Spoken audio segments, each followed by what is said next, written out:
Hello नमस्ते दोस्तों, आपका अपना यूट्यूब चैनल इंजीनियर गुरुजी में स्वागत है। दोस्तों आज हम लोग समांतर श्रेणी का एक नए लेक्चर की शुरुआत करने जा रहे हैं। ये आपका समांतर श्रेणी एनसीईआरटी जो मैथ है वो अध्याय हम लोग 5वां अध्याय को पढ़ने जा रहे हैं।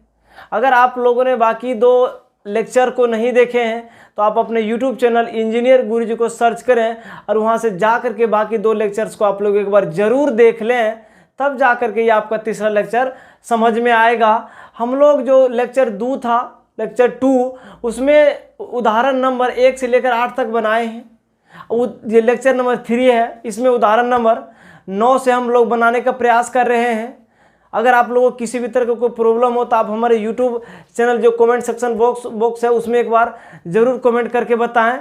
और एक चीज़ आप लोग बता देना चाहते हैं कि किसी भी सब्जेक्ट का अगर आप लोगों को नोट्स चाहिए या सजेस्ट क्वेश्चन चाहिए तो आप हमारे जो नंबर दिख रहा होगा उस पर एक बार व्हाट्सअप जरूर कर लें। वहाँ से आप लोगों को सारे सब्जेक्ट का नोट्स मिल जाएगा, है ना। और जो गेस्ट क्वेश्चन होता है वहाँ से हम लोग उसको प्रोवाइड करने का प्रयास करेंगे। तो चलिए अब हम लोग उदाहरण नंबर 9 को बनाने का प्रयास कर रहे हैं। उदाहरण 9 नंबर में कह रहा है कि कोई मूलधन है, 1000 रुपये मूलधन है, उसको हम लोग 8% साधारण ब्याज की दर पर लगा रहे हैं। तो कह रहे हैं उसके 30 वर्ष के अंतिम में ब्याज कितना होगा, इसे परिकलित कीजिए। यहाँ पे आप लोग ध्यान दीजिए, मूलधन दिया 1000, दर दिया 8%, तो 30वें वर्ष में कितना ब्याज होगा इस चीज़ को निकालना है। तो ऐसा क्या कीजिए, आप लोग पहले साधारण ब्याज निकालने के लिए हम लोग एक सूत्र पढ़े हैं।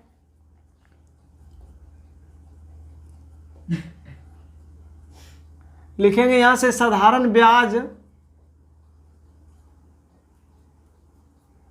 बराबर जो सूत्र होता है यानी सिंपल इंटरेस्ट, SI बराबर होता है P into T into R बटे 100, यानी मूलधन गुना समय गुना दर गुना बटा 100, है ना। अब यहाँ से क्या कीजिए, आप लोग प्रथम साल का ब्याज निकालिए, द्वितीय साल का ब्याज निकालिए, फिर तृतीय साल का ब्याज निकालिए। इस तरह से ब्याज निकाल करके एक एपी का क्रम बनाइए। उसके बाद अंतिम में जो 3 साल का ब्याज होगा उसको हम लोग ज्ञात कर लेंगे। तो चलिए पहला साल का अगर हम लोग ब्याज की बात करें तो टी बराबर लिखेंगे 1 वर्ष, टी का मान लेंगे 1 वर्ष। तो यहाँ से आप लोग ध्यान दीजिएगा, SI यानी सूत्र लगाइए, SI बराबर सिंपल इंटरेस्ट साधारण ब्याज बराबर P into T into R बटा 100। तो SI है ना, मूलधन मेरे पास 1000 रुपया दिया है और समय प्रथम साल ले रहे 1 वर्ष लेंगे। ये रेट आपका जो दर है वो 8% है और ये बटा 100। देखिए 00 से 00 को कटा दीजिए तो आपका जो प्रथम साल का ब्याज हुआ 10 गुना 1 गुना 8 जब हम लोग करेंगे तो ये 80 रुपया प्राप्त होगा। यानी प्रथम साल का जो ब्याज होगा वो 80 रुपया निकल कर आया। अब हम लोग द्वितीय साल का दूसरा साल का ब्याज को परिकलित करेंगे तो लिखेंगे यहाँ से टी बराबर 2 वर्ष, टी बराबर लिखेंगे 2 वर्ष, है ना, 2 साल के लिए। तो फिर लगाएंगे सूत्र SI बराबर, सूत्र भी लिखे मूलधन गुना समय गुना दर बटे 100। तो मेरे पास मूलधन 1000 रुपया है, समय को कितना लिए 2 वर्ष लिए हैं और रेट जो 8% है और ये बटा 100। 00 से 00 कट गया तो दूसरे साल का जो साधारण ब्याज होगा इसको गुना किए 2 गुना 10 गुना 8, है ना। जब हम लोग इसे गुना करेंगे तो ये होगा 160 रुपया। तो दूसरा साल का जो साधारण ब्याज हुआ वो 160 रुपया निकल कर के आया। अब हम लोग देखेंगे कि तीसरा साल का ब्याज क्या होगा, है ना। जब हम लोग टी का मान 3 वर्ष लेंगे तो तीसरे साल का ब्याज कितना होगा। तो यहाँ से लिखेंगे टी बराबर 3 वर्ष। तो फिर लगाएंगे फॉर्मूला, SI बराबर मूलधन 1000 रुपया है, समय 3 वर्ष लेंगे, दर आपका 8% रहेगा और ये बटा 100। 00 से 00 कटा दीजिए, आप इसे गुना कर लीजिए। गुना करेंगे तो होगा 10 गुना 3 गुना जब हम लोग 8 करेंगे तो ये होगा 240 रुपया। यानी तीसरे वर्ष का जो ब्याज हो गया 240 रुपया हुआ। तो देखते हैं क्या ये एक एपी का क्रम बना रहा है, ज़रूर बना रहा है। क्योंकि प्रथम साल के ब्याज 80 रुपये, दूसरा साल का 160, तीसरे साल का 240 है। तो यानी प्रथम पद एक तरह से 80 हो गया, दूसरा होगा आपका 160 और तीसरे साल का जो ब्याज होगा 240 रुपया। इस तरह से पूछा जा रहा है कि 30 साल के अंतिम में कितना ब्याज प्राप्त होगा, ये चीज़ हम लोगों को ज्ञात करना है। एक तरह से आप लोग समझिए कि जो 30 वर्ष दिया है ना, वो एक तरह से एन समझ लीजिए, है ना, वो 30 वर्ष एन। तो यहाँ से सार्वंतर तो पता है डी, है ना, क्योंकि हर एक साल में 80 रुपया का अंतर आ रहा है ना। तो सार्वंतर यहाँ से लिख सकते हैं, सार्वंतर कॉमन डिफरेंस डी बराबर, है ना, 80 रुपया। अब लगाइए 30वें वर्ष में कुल कितना ब्याज होगा परिकलित करना है। तो लिखेंगे यहाँ से सूत्र लगाएंगे, ए एन बराबर a plus n minus 1 into d, है ना।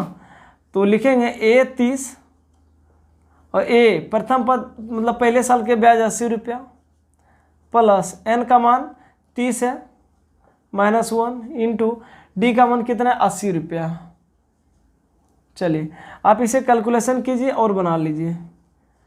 30वें साल में जो ब्याज होगा, देखिए ये 80 रह जाएगा और प्लस देखिए 29 में से एक गया 29 और 29 गुना 80। जब हम लोग 29 गुना 80 करेंगे, ध्यान दीजिएगा, ये 29 गुना जब हम लोग 80 करेंगे तो यहाँ से प्राप्त होगा 2320 रुपया। और 2320 रुपया अब प्लस 80 रुपया जब हम लोग जोड़ेंगे तो ये होगा आपका 2400 रुपया। यानी 30 साल के जो अंतिम में ब्याज प्राप्त होता है वो उसको 2400 रुपया ब्याज प्राप्त होता है। तो नीचे एक लाइन लिख देंगे, अतः 30 वर्ष के अंत में ब्याज, 30 वर्ष के अंत में जो ब्याज निकला है इंटरेस्ट, सिंपल इंटरेस्ट, वो कितना निकला है 2400 रुपया आंसर।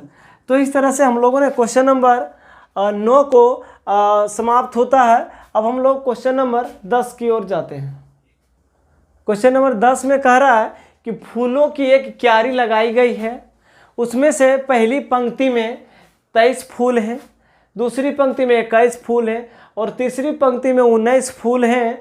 तो इस तरह से लगातार पंक्ति लगाया गया और उसके अंत में जो पंक्ति में फूलों की संख्या है वो 5 फूल हैं। तो कह रहा इस तरह से कितनी पंक्ति लगाई गई है, इस तरह पंक्तियों की संख्या को ज्ञात करना है, यानी n का मान को क्या करना है, ज्ञात करना है। तो यहाँ से आप लोग ध्यान दीजिए, आपके पास प्रथम पद मालूम है, a1 बराबर 23, a2 बराबर 21 दिया है और a3 बराबर 19 दिया है। यहाँ से हम लोग d निकाल देंगे तो d बराबर लिखेंगे a2 माइनस a1, है ना। a2 का मान कितना है 21 और a1 का मान कितना है 23 है। जब हम लोग इसको घटाएंगे तो ये मिलेगा -2, है ना। और इसका अंतिम पद दिया है, अंतिम पद में जो फूलों की संख्या है वो 5 फूल बचता है। अंतिम पद एक तरह से समझ लीजिए, यानी an का मान दिया है 5, ठीक है। तो कह रहे इस तरह से कितने पंक्ति होंगे, यानी n का मान निकाले, यानी पंक्ति की संख्या, है ना, पंक्तियों की संख्या, पंक्तियों की संख्या n बराबर वाट, है ना। सूत्र लगाइए, लिखेंगे यहाँ से an बराबर a plus n minus 1 into d, है ना। अंतिम पद देखिए कितना दिया है 5 है और प्रथम पद कितना है 23 है, प्लस n का मान निकालना है, इसे आप लोग छोड़ दीजिए। d का मान कितना निकाले -2 है, d का मान -2 है। तो इसको हम लोग 5 बराबर ये 23, देखिए -2 गुना n जब हम लोग करेंगे -2 और ये -2 गुना -1 करेंगे तो ये +2 होगा, 23 और 2 कितना होगा 25 होगा। तो लिखेंगे 5 बराबर 23 2 25 माइनस ये 2n होगा यहाँ से, है ना, ये 2n होगा। अब जब हम लोग इसको इधर लाएंगे तो हो जाएगा, यहाँ से हम लोग इसको लिख सकते हैं 5 - 25 बराबर -2n। इसको जब हम लोग घटाएंगे तो ये 20 बराबर -2n, ये माइनस से माइनस कट गया तो 20/2 बराबर n होगा। और इसको हम लोग 10 बार में क्या करेंगे, कटा देंगे, इसीलिए n बराबर कितना आ गया, 20, है ना। तो कितनी पंक्ति होगी, तो 10 पंक्ति होगी। यहाँ पे 20 लिखा गया, 10 पंक्ति होगा तो नीचे लिख देंगे, अतः पंक्तियों की संख्या, फूलों की पंक्तियों की संख्या भी आप लोग लिख सकते हैं। n बराबर कितना, तो 10 पंक्ति लगाएंगे तो इस तरह से दो लास्ट में 5 फूल बचेगा, तो ये 10 आंसर होता है। अब हम लोग क्वेश्चन नंबर 11 की ओर ध्यान देते हैं। चलिए क्वेश्चन नंबर 11 को आप लोग ध्यान दीजिए। 11 में कह रहा है कि 14 को पद हैं, यानी पदों की संख्या 14 दिया है और उन 14 पदों का कुल जो योगफल है 1050 है और उसमें से प्रथम पद आपका 10 दिया है, तो कह रहे 20वां पद को ज्ञात करना। इस तरह का सवाल में ध्यान दीजिए, यहाँ पे आप लोग से पूछा जा रहा है 20वां पद क्या होता है। तो 20वां पद के लिए सूत्र होगा a + 19d। आपके पास a मालूम है प्रथम पद, लेकिन d नहीं मालूम है। अगर आप लोग d ज्ञात कर पाते हैं तो हम लोग 20वां पद को बहुत आसानी से क्या करेंगे, बना पाएंगे। चलिए ध्यान दीजिए, तो यहाँ से हम लोग सूत्र लगाएंगे, क्योंकि यानी पदों का योगफल दिया है तो वही वाला सूत्र का हम लोग इस्तेमाल करेंगे। चलिए लिखेंगे यहाँ से Sn बराबर n/2 × 2a + n - 1 × d। बताइए Sn मतलब 14 पद है तो n के जगह पर 14 रखेंगे, ये 14/2 और यहाँ से 2 × a का मान आपका प्रथम पद 10 है, n का मान 14 है और ये -1 × d का मान तो निकालना है, इसे आप लोग छोड़ दीजिए। तो यहाँ से लिखेंगे S14। देखिए S14 का मान आपके पास दिया है 1050, तो हम लोग इसको S14 यानी कुल 14 पदों का योगफल 1050 लिखेंगे। ये 2 से कट जाएगा आपका 7 बार में, तो 7 रहने दीजिए। इसको गुना कीजिए, 10 × 2 करेंगे तो 20 होगा, प्लस इसको जब घटाएंगे 14 में से गए 13, 13 × d करेंगे तो ये हो जाएगा आपका 13d। चलिए तो यहाँ से हम लोग इसको 1050 और ये बट्टा 7, क्योंकि 7 गुना में इधर आकर के बट्टा में होगा, तो ये हो जाएगा आपका 20 + 13d, है ना। इसको जब हम लोग कटाएंगे तो ये आपका 150 बार में पूरा पूरा कट जाएगा, तो ये हो जाएगा आपका 150। देखिए ये आपका 20 जो है ना, ये प्लस में है। जब हम लोग दाहिना पक्ष में लाएंगे, बायां पक्ष में लाएंगे तो अपना चिन्ह साइन को चेंज कर लेता है, प्लस से माइनस, माइनस से प्लस हो जाता है। इस चीज़ को आप लोग ध्यान दीजिएगा।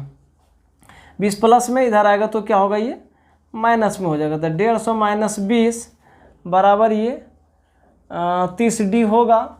अब हम लोग देखिए इसको पहले घटाइए, इसको साथ में बट्टा में कर लीजिए। तो यहाँ से लिखेंगे 130 बराबर 13d, तो यहाँ से लिखेंगे 130/13 बराबर d।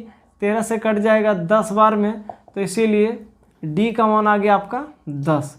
अब हम लोग को d निकल गया, निकालना उस AP का 20वां पद। तो 20वां पद के लिए सूत्र होता है a + 19d।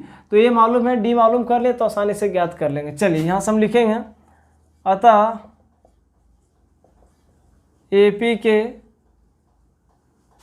20वां पद, तो AP के 20वां पद यानी A20 है ना, a + 19d। तो मान रखिए a का मान है आपका 10 और 19 गुना कितना करेंगे, 10 करेंगे, तो हो जाएगा 10 + 19 दहिया 190 और 10 को जोड़ दीजिए तो 90, 190 और 10 कितना हो गया, 200। बस हो गया आंसर। ये 200 आपका उस AP का जो 20वां पद होगा वो कितना होगा, 200 होगा। चलिए 11 नंबर क्वेश्चन समाप्त हुआ। चलिए क्वेश्चन नंबर 12 में कह रहा है कि कोई एक AP दिया है, समांतर श्रेणी में कुछ पदे दिए गए हैं। प्रथम पद 8 है, द्वितीय पद 3 है और तृतीय पद -2 है। तो इस तरह से कह रहा है कि अगर हम लोग 22 पद को जोड़ेंगे तो कुल कितना मान होगा, इसको ज्ञात करने के लिए कहा जा रहा है। एक चीज़ थोड़ा सा मिस्टेक को आप लोग ध्यान दीजिएगा, क्वेश्चन नंबर जो 11 है हमने उसको 12 में बना दिए हैं, और 12 नंबर का जो क्वेश्चन है उसको 11 नंबर में बना दिए। उस चीज़ को थोड़ा सा आप लोग मैनेज कर लीजिएगा। चलिए, तो इसका आ रहा है ये 22 पदों का कुल योग कितना होगा, इसको निकालना है। तो आपके पास प्रथम पद मालूम है, प्रथम पद दिया है 8, और द्वितीय पद दिया आपके पास 3, तृतीय पद दिया है -2। यहाँ से हम लोग सारवंतर निकाल देते हैं D, सारवंतर D बराबर लिखेंगे A2 - A1। A2 का मान कितना, 3 - A1 का मान 8 है, तो यहाँ से लिखेंगे D बराबर -5, और D बराबर -5 आया। कर 22 पद को योग निकालना, मतलब पदों की संख्या 22 दिया है, उसका कुल जोड़ने के बाद कितना आंसर होगा ये निकालना है। तो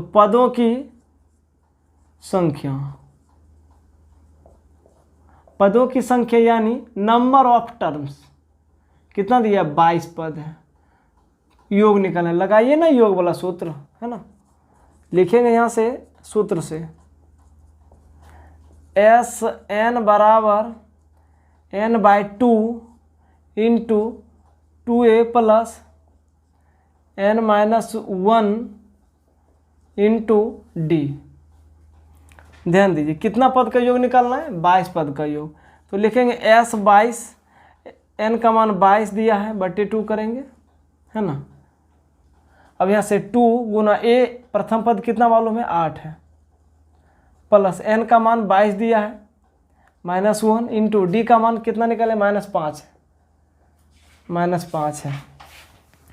ध्यान दीजिएगा S 22 यानी कुल 22, समेसन ऑफ, इसमें S4 समेसन होता है, समेसन का मतलब योग, ठीक है। इसको 2 से हम लोग कटाएंगे, 11 बार में कट जाएगा, 11 बार में डिवाइड होगा। देखिए ये 8 दूनी 16 हो जाएगा, और ये है ना, ये प्लस 22 में से 1 जाएगा तो 21 होगा, और ये गुना -5। चलिए यहाँ से आप लोग इसको कैलकुलेशन कीजिए। तो लिखेंगे S 22 बराबर, ये 11 रह गया, और 16, पहले इसको रहने दीजिए 16 को, क्या कीजिए, ये 21 गुना जब हम लोग 5 करेंगे तो ये होगा माइनस में 105 होगा, -105 होगा। तो S 22 बराबर लिखेंगे 11 गुना, देखिए 105 में से 16 जाएगा तो माइनस में बचेगा, लेकिन पहले घटा लीजिए, 15 में से 6 गया 9, यहाँ बच गया आपका 10 में से 1 गया तो कितना, 9 में से 1 गया तो कितना बचेगा 8। अब जब हम लोग इसको 11 गुना 89 करेंगे तो ये -979 आंसर होगा, है ना। तो इस तरह से कुल 22 पदों का योगफल निकल के आया -979। नीचे एक लाइन लिख देंगे, अतः AP के कुल 22 पदों का योगफल, है ना। तो S 22 बराबर कितना, -979 आंसर। तो इस तरह से क्वेश्चन नंबर 12 समाप्त होता है।